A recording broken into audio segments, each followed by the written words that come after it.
All right, this is how to get your makeup professional looking every time in minutes. I'm 46, filter free, your makeup artist with the ADD. I don't play. I'm like a 10-minute express makeup. Even if I'm doing event makeup on clients, I can do a 10-minute express. Let's go. First step, get your dead skin off. These are like exfoliating pads, First Aid Beauty. If you have different ones, get the dead skin off because if your skin looks crusty, your makeup's going to be crusty.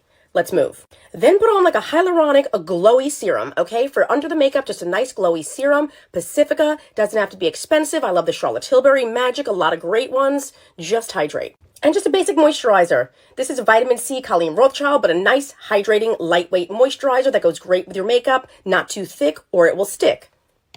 Next. In a rush, I love a hydrating stick. This is a Splurge Westman Atelier, but Revlon makes a great stick. Bare Minerals makes a great stick. It's just very easy to put on and you can't mess it up. I chose one with a little bit of color because you know how I do.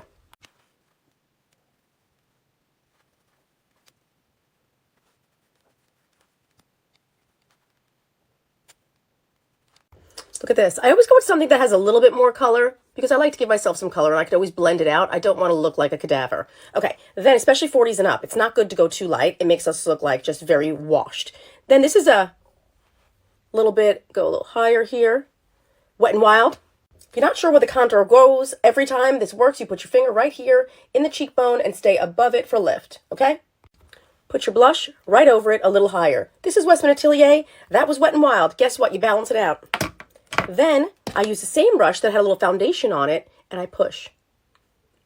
So they marry together, no stripes, nothing obvious, and look at that. The foundation that was on the brush a little bit actually allows it to blend more naturally. But push it real good.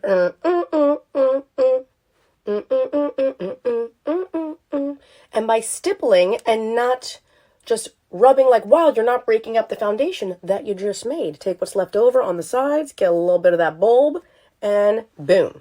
Little concealer just on the inner corner if you need a little bit brightening. If you don't have a ton of darkness, don't put a lot. If you have more darkness, use a little more. So that's really a case by case, and a little here just to lift the corner of the eye. Revlon Color Stay. Oh, if you got some puppet situation happening, brighten up in there. You've seen me do this before. It pulls that look right back out and gives our mouth a little more pout. Easy shadow. Put a little bronzer right on the lid, blend it up over the river and through the hood, and then take a shimmer from any of your palettes, pop it right on top, and you got a little eye situation, brighten up the inner corner. Simply brush your brows up. Line under the lash line, right in the bed of the lash. I put some blush on my lip and then spritz.